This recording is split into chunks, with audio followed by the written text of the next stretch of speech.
¿Qué tal, amigos? Bienvenidos a otro podcast de Todos Vamos para Allá. Hola, Tania, ¿cómo estás? ¿Qué tal, María? Muy Qué bien. bueno, bienvenido. Y ahora, pues presentamos a una verdadera personalidad en el campo médico de la alimentación, de la salud emocional, que es el doctor Dorian Calderas. Me gustaría que él hablara un poco sobre sí mismo, porque se me van a olvidar algunas cosas. Muchísimas gracias por la invitación, María. Gracias a ti por haber venido, la verdad. No, hombre, muchísimas gracias por esta oportunidad de compartir con más personas estos sistemas integrativos de salud. Yo soy médico cirujano y homeópata. Actualmente me dedico, médico cirujano y homeópata por el Instituto Politécnico Nacional. Me especialicé en distintas ramas de la salud, entre ellas la nutrición antiinflamatoria, principalmente basada en plantas, la trofología, que es esta técnica de regeneración celular a través de alimentación alcalina, ¿no? Principalmente basada en plantas, herbolaria científica, homeopatía clínica, salto hacia la psicología humanista, luego a las 5 leyes biológicas del Dr. Ferrari, que explican esta relación psicobiológica de las enfermedades, principios de neurociencias y todo lo que haya alrededor. Todo en 38 años.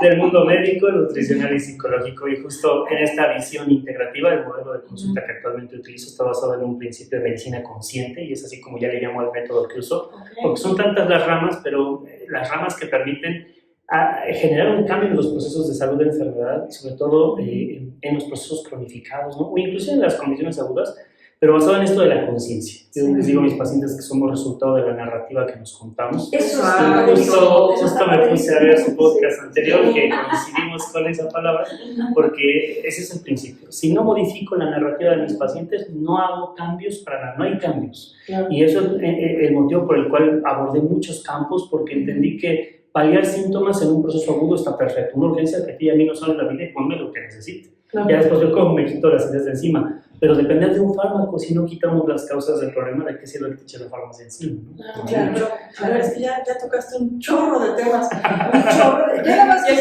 muchas dudas. Quisiera platicar rápidamente cómo conocí al doctor Calderas.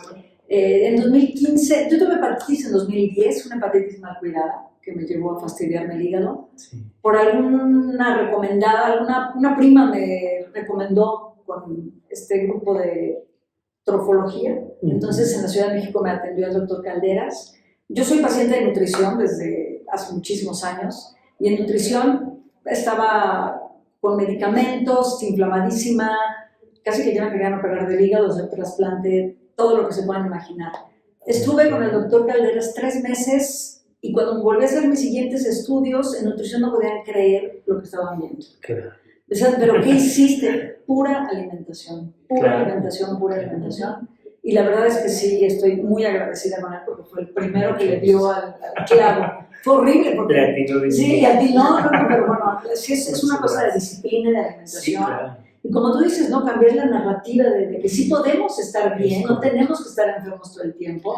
Es correcto, tiene un sentido biológico la enfermedad y de estilo de vida, ¿no? Justo actualmente pertenezco a la Asociación Mexicana de Medicina y Estilo de Vida, y coincidimos mucho con muchos terapeutas especialistas, nutriólogos, médicos, psicólogos, que pues al final tiene que ver con esos procesos a los cuales te expones, ¿no? Y las circunstancias, y es que ese estilo de vida que tú te has dictado de cómo deben de ser las cosas permite que pues hoy vivas de una manera, comas de una manera, te hidrates, te alimentes, te enojes, resuelvas, perdones, critiques, generes, hagas. Todo eso contribuye a estar sanos o enfermos. Y el cuerpo expresa y grita, y eso es lo bonito con las leyes biológicas del doctor Hammer, porque cuando podemos leer lo que el cuerpo nos está gritando, ahora el verdadero arte de la medicina es moverle los hilos finamente para que la persona modifique y se dé cuenta de que hay necesidad de hacer cambio. Hay un prejuicio con el que yo me he topado mucho, que mucha gente se rebela contra esto, porque dice, ahora resulta que yo tengo la culpa de enfermarme, ¿no? Entonces, bueno, no es que haya una culpabilidad, pero hay una responsabilidad de cómo lo llevamos. Claro. Uno no se genera las enfermedades, no hay como una cosa atrás pensando en hacerme mal, evidentemente, pero sí nuestro estilo de vida determina y marca el qué sustancias estamos generando. Claro. Y las sustancias que generamos nos llevan a una sintomatología y a una enfermedad. A ver, explíquenos, por favor. Háblame. Sumamente. Sí, yo ya empecé de tú, ¿verdad? Entonces, ¿cómo es? Porque hay un principio, no sé si el principio es la inflamación, pero de ahí se va haciendo una cronificación y van pasando cosas en el cuerpo. ¿Cómo es ese desarrollo? ¿Cuántos años se lleva? ¿Por qué es tan importante empezar ya? Sí, claro, mira, te lo voy a compartir, atendiendo primero lo que bien comentabas también. De alguna forma, bueno, la expresión de, pues yo soy ahora responsable, entonces resulta que soy responsable de lo que pasa.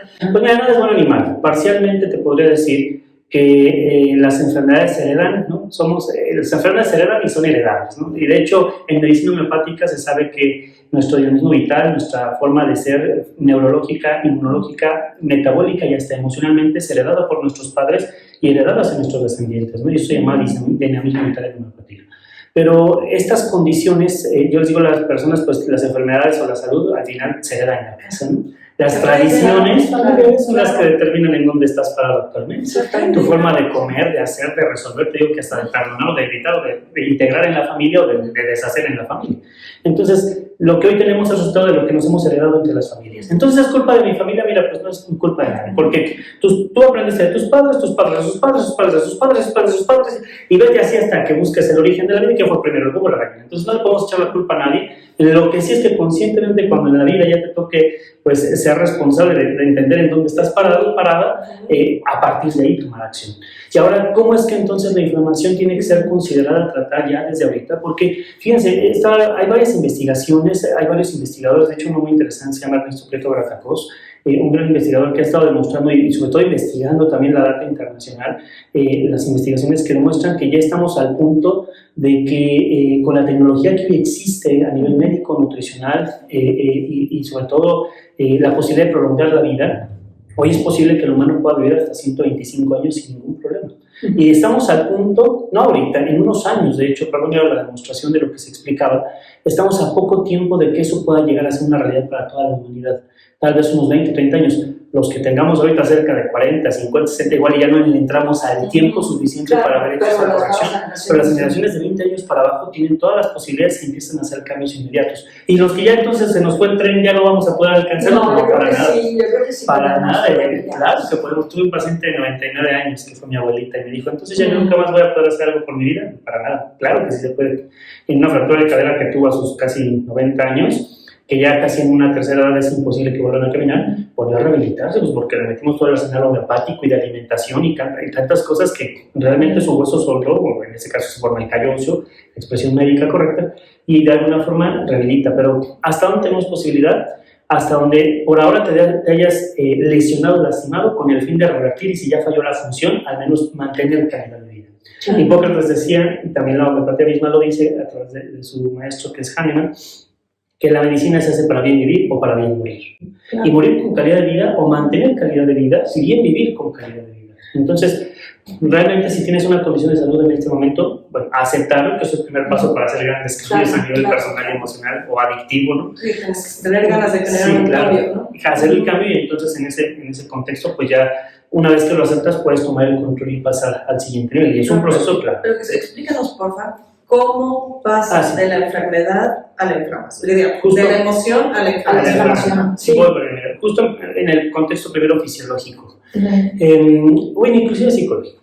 Lo mejor que puede describir por qué estamos enfermos y cómo este proceso inflamatorio va pasando en distintos niveles tiene que ver con la epigenética. La epigenética demuestra que el entorno condiciona nuestra evolución y supervivencia al grado en el que cada una de tus células, tus genes o tu propio ADN es resultado de aquello que te has expuesto, física, nutricional, emocionalmente.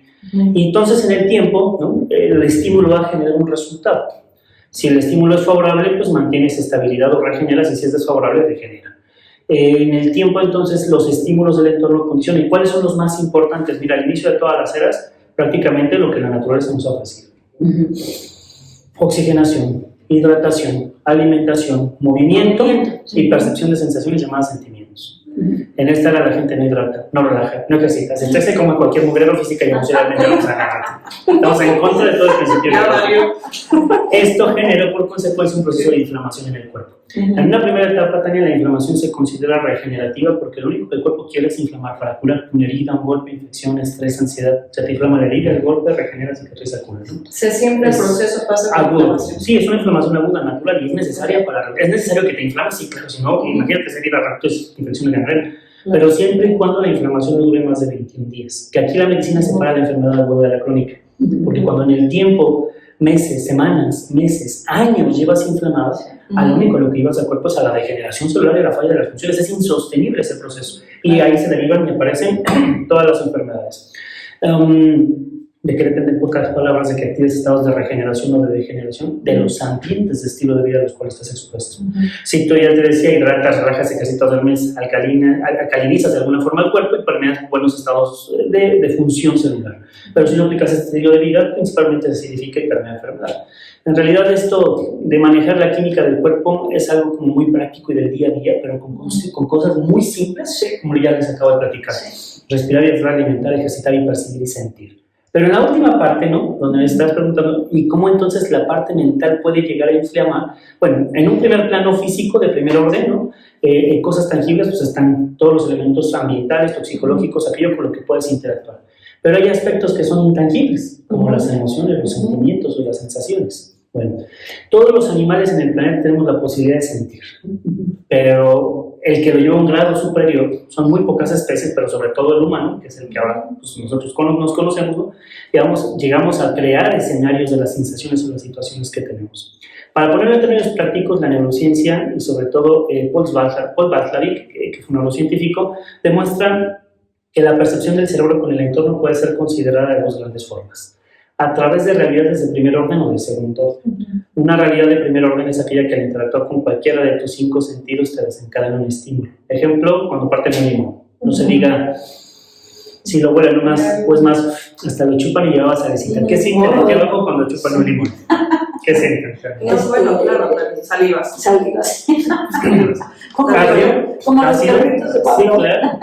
Agrio, ácido, salivas, exacto. Pero ese es Y el es problema, real. ¿no? Que si yo estoy acordándome de eventos pasados, nefastos de mi vida, o que yo imaginé, o yo los interpreté así, vuelvo a vivir eso, Hay una y estoy señalando neuroestimulación. algo. Aquí hay algo muy importante. El de primer orden es cuando chupas el limón y en este momento salivas porque lo estás chupando y es real porque hay una cosa tangible. Sí. Eso es de primer orden. Una realidad de segundo orden es lo que acaban de hacer ahorita, de salivar y el limón no lo tienen en la boca en este momento. ¿Pero por qué salivé? Porque el cerebro recrea experiencias. ¿Qué pasaría entonces si en lugar de un limón tú te pones en la mente tristeza, coraje, enojo, frustración, resentimientos, duelos, angustias, preocupaciones? Se te va a inflamar el órgano que el cuerpo considera necesita cumplir con una función biológica. El problema está en que si no pago el estímulo de mi cerebro sobre los órganos, estos se quedan inflamados de forma crónica. Y llegas todavía con tu estilo de vida ácido de mala calidad, ¿no? Y lo combinas, jaque mate, por eso estamos como estamos. ¿Qué significa desde esta teoría estar padeciendo esto? Hay que cuidar lo que pensamos. Y también trabajar lo que pensamos, lo que teníamos y lo que creo que puedo tener, pasado, presente y futuro. Entonces, resignificar la historia en estos 3 momentos es prioritario, en pocas palabras. Pero para que no se angustien de que, pues, que no es algo imposible, claro que Claro, es algo porque muy... además con este estilo de vida que tenemos en las grandes ciudades y incluso ahora en el campo van a decir, no, es que eso es imposible, está soñando este doctor, ¿cómo le vamos a hacer? ¿Cómo va a respirar aire en esta ciudad tan cochina? Y cómo Hay formas de empezar a minimizar el impacto, ¿no? Si vives en la Ciudad de México, como que te vayas mínimo a Chapultepec, un ratito los fines de semana, un rato en las tardes, si tuvieras, tienes esa posibilidad de volver a respirar. Hay veces que pues ya en ciudad pues compran ahora humidificadores y limpiadores ambientales, ¿no? Y pues es otra posibilidad para que pueda conseguirlo.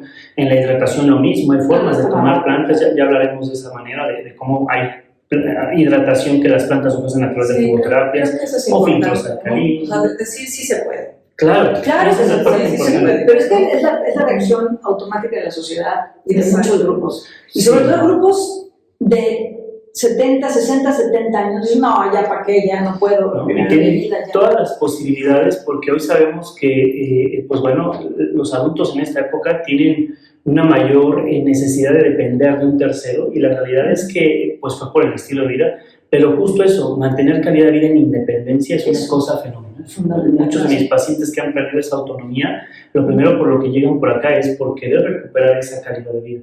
Yo les diría que es posible, sí, por eso, y además por permitirte que los años que vengan, 60, 70, 80, 90, pues sean justo En el enfoque de la vida, dicen por ahí, bueno, es que mi lista de cosas por hacer antes de morir, ¿no? Y uno la piensa a los 20, a los 30, a los 40 y dicen, pues ya para qué a los 60, 70, 80, no, tienes la posibilidad de resignificar el mejor momento de la vida que no tenías a tus 20, 30, 40, 50, ¿no? Sí. Yo veo a mi abuelita cuando me platicaba las grandes cosas que han vivido, mis padres o mi abuela que todavía ha vivido, y otra abuelita de 95 también, afortunadamente longevas las genes en la familia. Eso es genética. Sí, es genética, pues ha ayudado mucho a cambiar y sobre todo para evitar que acelere ese nivel de daño, porque si de por sí genéticamente, celularmente ya estamos muy inflamados a ciertas edades, permitir que te vayas por la borda es acelerar el proceso de daño. Y la inflamación crónica ya no es como a los 20, 30, 40. De hecho, hoy veo jóvenes de 20, 30, 40 igual de enfermos que gente adulta, ¿no? Pero ya no es una dinámica y tú le puedes frenar el daño. Y en conclusión con la parte que tenía que ver con con la relación psicobiológica de la enfermedad, para cerrar ese momento, en realidad, ¿cuál sería un ejemplo de cómo es que una emoción puede enfermar, ¿no? El mismo Haber, quien descubre estas 5 leyes biológicas, pierde un hijo. Eso se llama pérdida de un ser querido en el nido, de forma muy biológica para explicarlo. Y para el cerebro, pues, o para el cuerpo, simplemente significa que tengo que estimular a los órganos encargados de volver a dar la vida porque se ha perdido vida. ¿Y qué es lo que encuentras? Inflamación de las gónadas, testículos, ovarios, mamas. ¿Qué creen que encontró? En él mismo y en su esposa. Cáncer de testículo y cáncer de mama en su esposa. Y después fallece su hijo, fallece su esposa y él se quedó en la película. ¿Qué pasó aquí? Y pudo darle una explicación médica. Y claro, quienes primero lo entienden son los terapeutas, porque como sonó más alternativo, más psicológico, pues los médicos no le supieron cachar al inicio del proceso. Pero hoy ya hay muchos especialistas y profesionistas que se están formando en este conocimiento y hoy podemos tener pues una apertura más amplia para decir, ¿sabes qué? Este proceso del cuerpo, ¿no? Del hígado, del órgano, del estómago, de los ojos, de la piel, inmunológico, una unidad. Habla de un proceso, exacto, de qué está pasando en tu unidad y con el entorno. Y que en realidad tu cápsula está siendo expuesta a entornos que te están lastimando. Claro. Esto que dijiste de que hay muchos jóvenes enfermos. Sí. Nosotros hemos hablado de cómo la juventud es precisamente, ahora cuento de esos 10 años apenas, pero se trata de irnos preparando para un momento donde suele haber pérdidas, que se identifica con la enfermedad. Claro. Digo, me encantaría que dieras tu definición de vejez, digo, con toda esta perspectiva, sí. Pero también que nos expliques por qué crees que hay gente tan joven que está tan mal. Mira, recientemente nuestra pandemia famosa en el mundo, ¿no? Como humanidad, y ya de por sí previo a la pandemia la salud mental en las ciudades maltratada o mal considerada, estatus sociales que hemos creado que generan insatisfacción en las personas, modos de vida que no se tienen, no se alcanzan. En las mismas redes sociales creamos espacios o escenarios que pues no nos llevan a esa sensación.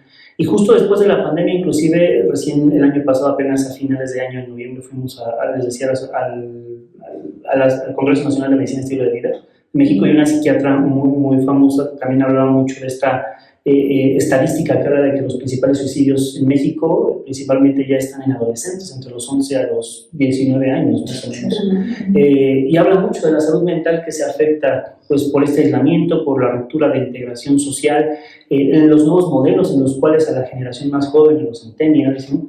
Después de los millennials, pues se les ha metido en un contexto en el que hay mucha introspección hacia lo que realmente quisieran, y hay quienes les sacan partido. Tú puedes ver redes sociales, hay quienes pues ahora se dedican mucho al fitness y les gusta mucho el ejercicio, pero llegan al radicalismo, en donde también pierden de vista pues, que no es la única forma de mantener la calidad de vida. Y además esta discrepancia entre lo que mis abuelos, mis padres tuvieron en sus generaciones y lo que yo tengo, con el fin de tal vez ser diferentes, tal vez ser mejores, pero todo depende de cómo es que se está contando la historia, y creo que mucho tiene que ver con esa insatisfacción emocional que da mucha comparación. Sí, también efectivamente en la dinámica social en la que estamos. Y nada es bueno ni malo, yo siempre les digo a todos, porque por un lado qué bueno que hay tecnología y en la pandemia nos permitió comunicarnos. Oye, nos ha agarrado en 1950 una pandemia así, se cae la economía, se cae el mundo, se cae el mundo.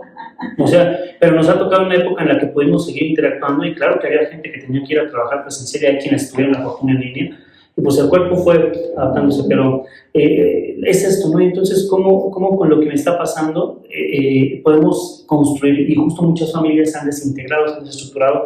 También en esta nueva pues, versión en donde la autonomía de las personas pues, ha crecido más en grado de conciencia, y si una relación de pareja pues, no les ha funcionado, también terminan la terminan mucho más alta y por eso hay más divorcios ahora que antes, buscando la felicidad personal. Pero eso impacta en los niños que se han dejado y sabes que es una cadenita de posibilidades para las situaciones económicas, políticas, sociales, culturales.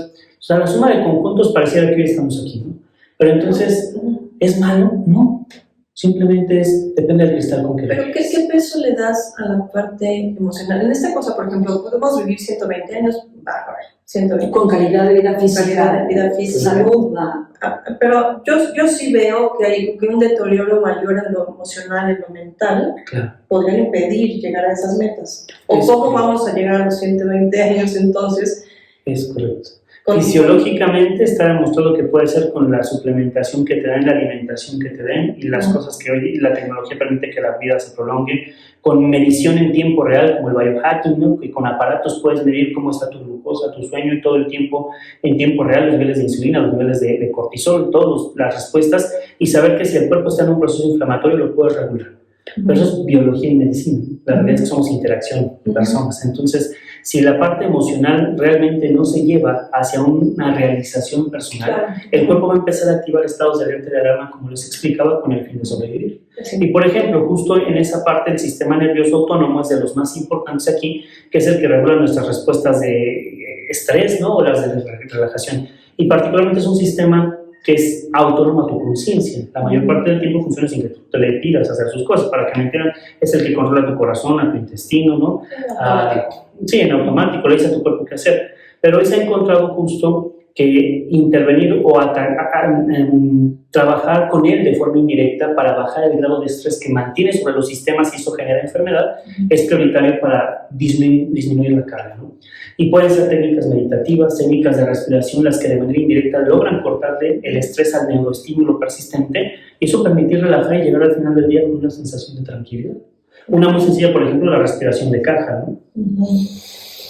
Inhalo en 4 segundos, sostengo en 4 segundos, sostengo en 4 segundos y sostengo 4. 10 veces cada 2 horas. Lo indispensable mucho. Hagan esta técnica para que al final del día lleguen desconectados y desconectes la carga de tensión y de estrés. Muy importante porque si el sentido biológico de alerta del cuerpo piensa que en este momento hay carencias, ¿no? El hígado empieza a acumular grasa. Si hay sensación de incertidumbre también ante el futuro y sobre todo con crisis existenciales, el riñón empieza a retener líquidos y minerales y luego pierdo o simplemente retengo agua. Me siento en agresiones, críticas, insulto y el tejido adiposo puede empezar a acumular más grasa y yo empezar a subir de peso, aunado a que si también tengo resistencia a lo que me está pasando y no puedo luchar contra lo que me tengo que quitar de encima, la insulina anda por los cielos intentando capturar más energía para tener energía, ¿no? Glucosa y luchar contra lo que te está pasando. Y todo el tiempo el cuerpo empieza a gritar entonces que algo pasa. El tema aquí es que sin importar la situación personal, seguro tus enfermedades nos van a decir, o tu situación de salud nos puede decir por dónde va. Lo importante es romper el patrón. ¿Y cómo hacerlo? Que esa es la parte más importante de todo esto. Para eso, justo yo les decía al inicio que la naturaleza ha creado pues, los recursos con los cuales nos hemos mantenido en este planeta desde el inicio de todas las eras. Y son estas cosas básicas: respirar, hidratar, alimentar, ejercitar, sentir. Inclusive otras extras como el earthing, grounding, la herbolaria natural, ¿no? Tratamientos, alimentación natural. Entonces, sí, como para entrar en detalle justo de cómo hacerle, pues ahorita con gusto ya voy compartiendo estas pautas, pero a grandes rasgos eso, ¿no? Tiene que ver con cómo a nivel emocional puedes empezar a romper el equilibrio si no lo tratas. Y no se trata solo de vivir por vivir 120 años. Eso te iba a preguntar, ¿cómo llegas a los 80, 90 años? O sea, el cuerpo empieza naturalmente a deteriorarse. Claro. O sea, que te cuesta trabajo caminar, te duelen las rodillas. Claro. ¿Cómo hacer para que eso no suceda? ¿O cómo aprender a vivir con eso y sumarle calidad de vida? Y que no sea un conflicto la vejez, ni para la familia, ni para los que estamos llegando a ciertas edades. Yo creo que, y lo primero que nada, y empezando justo por la parte más importante, que es la persona, resignificar su propia historia. Entender en qué momento de la vida se encuentra y si hay circunstancias que hoy le agradan y le desagradan y que inclusive aspiraba todavía a generar, a partir de ahí entender a la persona y decir, ¿sabes qué? Pues vamos a crear una estrategia para correr hacia allá. Ella misma, la persona, ustedes mismas, ¿no? Las personas podemos cambiar inmediatamente, pues haciendo como un pequeño análisis. Por ahí me llaman muchos el vision board, ¿no? Como mi pequeño mapa de visión de dónde quiero llegar. Y es un bonito mapa que yo recomiendo cada década de la vida. porque va cambiando, va cambiando. Claro. Y hay quien le va haciendo checklist y hay quien dijo, sabes que esto de plano no me gustó y mejor lo cambié por otra cosa. Y a los 70, 80, 90 años partiría mucho del qué más quisieras hacer. Y mucha gente me dice recuperar mi salud. A los 80 años, 70, si la perdieron, estar con mi familia, ver a mis nietos tal vez, o simplemente viajar por el mundo, pero esto está atado a la salud, entonces ya hay algo que se puede ir priorizando. Priorizando las necesidades de esa década de la vida, de ese momento de la vida en cualquier situación o en cualquier época. En ese momento ahora sí diría, vamos a empezar a trabajar con lo más práctico. Y lo más práctico tiene que ver con cambiar la historia. Hay muchos ejercicios bonitos a nivel psicoterapéutico, de neurociencia. Una psicoterapia lo puede lograr. Algunos ejercicios de tapping pueden trabajar mucho con estos ejercicios. Hay técnicas muy bonitas de meditación como el Ho'oponopono, que también te ayuda a cambiar. Pero mucho es la primera parte, trabajar con la persona. Sí. Ya recomiendo mucho la terapia psicológica. Primero que nada, un proceso. Ser consciente, ¿no? Ser consciente de la situación. En este programa siempre he insistido en que todos tenemos que ir a terapia. Sí, esa es la primera parte, la verdad que sí. Si podemos trabajar con la parte del desarrollo personal, es increíble y es justo lo que inclusive hago también en la consulta. Lo siguiente tiene que ver ahora con modificar estímulos que generen el control de la inflamación. Y primero por eso hablo de la terapia, porque es el primero que corta el neuroestímulo. Entendiendo la relación psicobiológica de la enfermedad, si sé que una situación que estoy atravesando me está condicionando un estado de alerta y de peligro, tengo que cambiarle el estímulo al cerebro y a la mente, trabajando la situación personal para poder procesar y resolver, cambiar el estímulo. ¿Qué es lo que es importante señalar? La gente entiende que yo estoy estresado por lo que está pasando afuera. No es así. No. Es lo que estoy contándome a mí mismo de cuál es mi posición frente a aquello, ¿no? O sea, no importa lo que esté pasando, yo puedo manejarlo desde un lugar de calma y con una perspectiva abierta. Por ejemplo, la pandemia, ¿no? Hay gente que le dio la oportunidad y dijo, ¿sabes qué? Me quedé sin trabajo, estoy aquello, pero me puso al límite. Se reinventaron y cambiaron el modelo de trabajo, de negocio, empezaron a vender cosas a hacer y no se enfermaron, ¿no? Y había gente que tenía la seguridad, la certeza en el cristal en el que vivía y les dio COVID. Y se murieron. Y algunos fallecieron y otros tantos, afortunadamente, pero con secuelas, ¿no? Sí. Sobrevivieron entonces, pero siguen en alerta y en tensión y en estrés. Por ejemplo, todas las secuelas. Justo en la parte de pandemia, ¿no? Salí un poquito y ahorita regreso hacia la pregunta de cómo empezar a modificar, qué acciones concretas recomiendo. En la pandemia, por ejemplo, el sistema que se inflamó fue el sistema respiratorio. El sentido biológico que explica desde la nariz hasta los bronquios, ¿no? Hasta los alveolos, cuál es la función de la vía aérea, pues justo eso, introducir el oxígeno al cuerpo. Pero si yo decía que el cuerpo reacciona de acuerdo a percepciones, ¿no? La primera percepción es peligro en algún punto. Y lo siguiente, y lo primero que les voy a explicar es el sentido biológico de por qué se inflama la vía respiratoria. Así como en su momento fue las gónadas ahorita en el otro ejemplo, aquí vamos a ver qué significa. Y lo segundo que les voy a explicar tiene que ver con posibles causales de percepción emocional. Y eso depende de la historia que cada quien se esté contando, ¿no? No hay una sola cosa. Pero bueno, tienen un sentido biológico parecido. La primera parte que se nos puede inflamar es la parte de la nariz, ¿no? En la vía respiratoria. ¿Y para qué sirve la nariz? Para detectar el rastro, peligro, aparearse, la caza, comida. Para todo funciona la nariz en la naturaleza.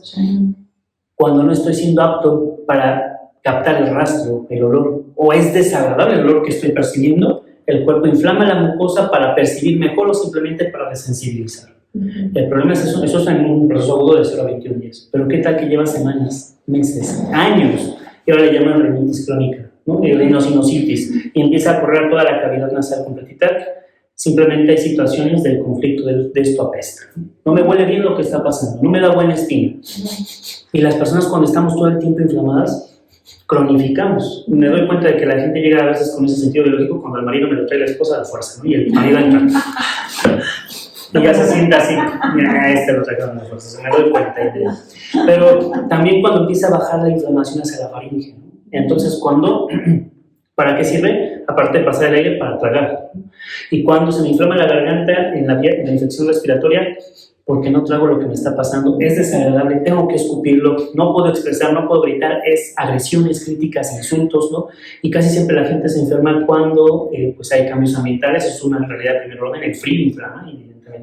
Lo segundo, procesos bacterianos, pues, que anden predominando en el ambiente. Y lejos de eso, porque en medicina de ley biológica se sabe que primero es la inflamación y luego entonces crecen las los microorganismos, no es al revés. Y pues bueno, aparte de esto, también la gente se enferma mucho de vías respiratorias en fin de año, ¿no? Cuando ven a la familia, y pues como nunca la ven, el día que la ven se vuelven a encontrar con todos los pendientes que había ahí de problemas familiares, casuístico nada más.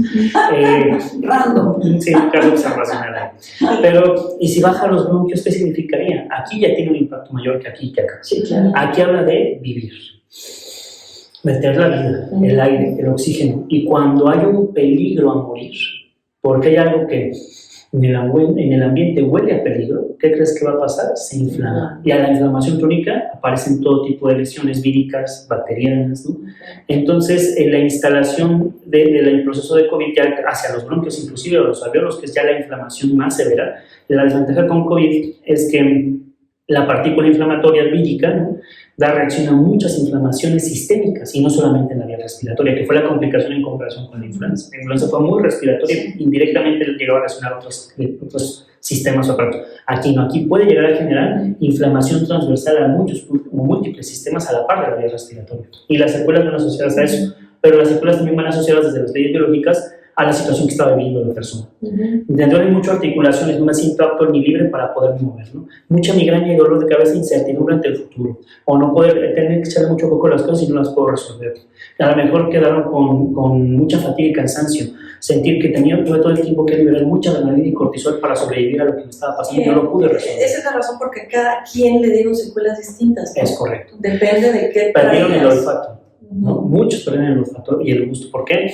No me gusta, no me huele bien lo que está pasando. Es más, no puedo ni tocar a mi familiar porque me puede pegar el COVID. Entonces, hubo pues un manejo muy agresivo en el mundo. Muy irracional, pero yo me lo tragué completito. Sí, hay gente que, por ejemplo, muchos pacientes con enfermedades terminales que yo tenía una sola gripa en toda la pandemia por su estilo de vida tan saludable, con todo lo que trabajamos aquí. Sí. Y hay quien ni una sola enfermedad tenía, y ya no lo estoy contando, y joven, porque tenía miedo, un miedo tremendo a morir. Sí. Y aquel que le daban positivo y te decían que traías tantita inflamación respiratoria y ya se te estaba bajando pues, por condiciones también de estilo de vida. Casualmente, ¿a quiénes les dio más? A las personas que más fallecen en este país y en el mundo. Enfermedades metabólicas, como la diabetes, cardiovasculares, que es la primera, metabólica es la segunda, cáncer, que es la tercera, o enfermedades neurodegenerativas, sobre todo en Estados Unidos y en Europa, ¿no? O sea, las principales enfermedades que más tienen deteriorado el cuerpo. Entonces, pues nada más fue como ponerles un empujoncito a la inflamación que ya tenían y demostrar que el cuerpo estaba realmente debilitado.